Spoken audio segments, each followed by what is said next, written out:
شروع اللہ کا نام لے کر جو بڑا مہربان نہایت رحم والا ہے۔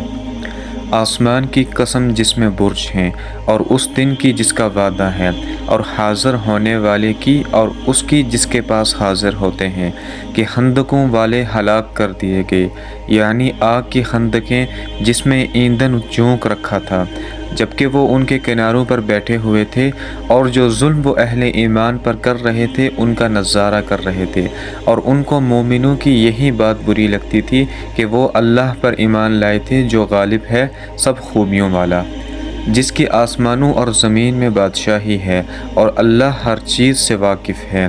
جن لوگوں نے مومن مردوں اور مومن عورتوں کو تکلیفیں دی اور توبہ نہ کی، ان کو دوزخ کا اور عذاب بھی ہوگا اور جلنے کا عذاب بھی، اور جو لوگ ایمان لائے اور نیک کام کرتے رہے ان کے لیے باغات ہیں جن کے نیچے نہریں بہہ رہی ہیں، یہی بڑی کامیابی ہے۔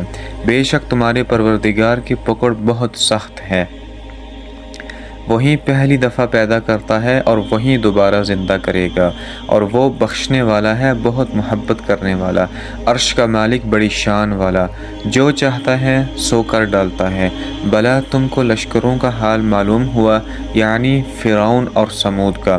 اصل بات یہ ہے کہ کافر مستقل جھٹلانے میں لگے ہیں، جبکہ اللہ بھی ان کو ہر طرف سے گھیرے ہوئے ہے۔ یہ کوئی معمولی کلام نہیں، بلکہ یہ قرآن عظیم الشان ہے، لوح محفوظ میں لکھا ہوا۔ شروع اللہ کا نام لے کر جو بڑا مہربان نہایت رحم والا ہے۔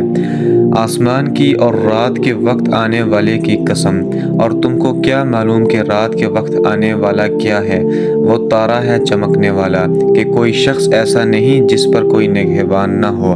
تو انسان کو دیکھنا چاہیے کہ وہ کاہے سے پیدا ہوا ہے؟ وہ اچھلتے ہوئے پانی سے پیدا ہوا ہے، جو پیٹھ اور سینے کے بیچ میں سے نکلتا ہے۔ بے شک وہ یعنی خالق اس کو دوبارہ پیدا کرنے پر قادر ہے۔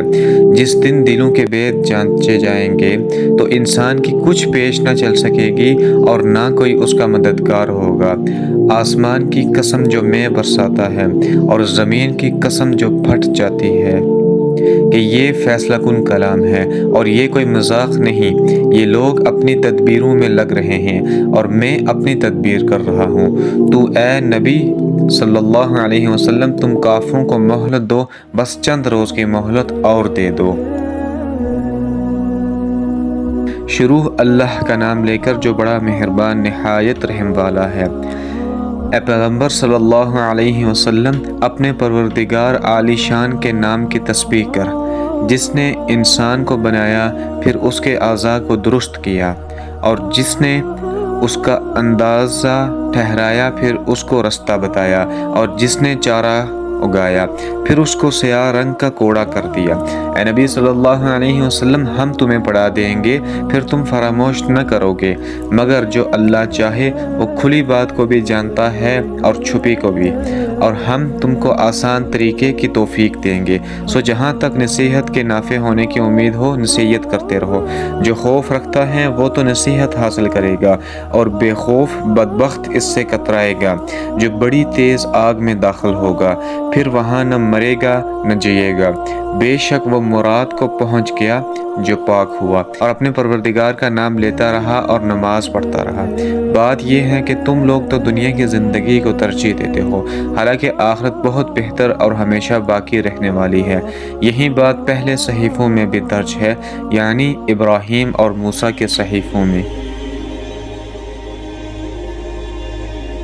شروع اللہ کا نام لے کر جو بڑا مہربان نہایت رحم والا ہے۔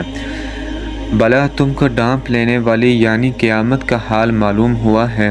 اس روز بہت سے چہرے یعنی لوگ ذلیل ہوں گے، سخت محنت کرنے والے تھکے ماندے دہکتی آگ میں داخل ہوں گے۔ ان کو ایک کھولتے ہوئے چشمے کا پانی پلایا جائے گا، ایک سخت خاردار جاڑی کے سوا ان کے لیے کوئی کھانا نہیں ہوگا جو نہ مفید غذا بنے گا اور نہ بھوک میں کچھ کام آئے۔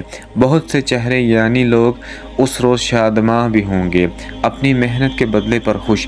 بہشت برے میں وہاں کسی طرح کی لغو بات نہیں سنیں گے، اس میں چشمے بہہ رہے ہوں گے، وہاں تخت ہوں گے اونچے اونچے، اور کٹورے کرینے سے رکھے ہوئے، اور گاؤ تکیے کتار کی کتار لگے ہوئے، اور نفیس مسندیں جگہ جگہ بچھی ہوئی۔ تو کیا یہ لوگ اونٹوں کی طرح نہیں دیکھتے کیسے عجیب پیدا کیے ہیں، اور آسمان کی طرف کہ کیسا بلند کیا ہے، اور پہاڑوں کی طرف کہ کس طرح کھڑے کیے گئے ہیں، اور زمین کی طرف کہ کس طرح بچھائی گئی۔ بس اے نبی صلی اللہ علیہ وسلم، تم تو نصیحت کرتے رہو کہ تم نصیحت کرنے والے ہو، تم ان پر داروغہ نہیں ہو۔ ہاں، جس نے منہ پھیرا اور نہ مانا تو اللہ اس کو بہت بڑا عذاب دے گا۔ بے شک ان کو ہمارے پاس لوٹ کر آنا ہے، پھر ہمارے ہی ذمہ ان کا حساب لینا ہے۔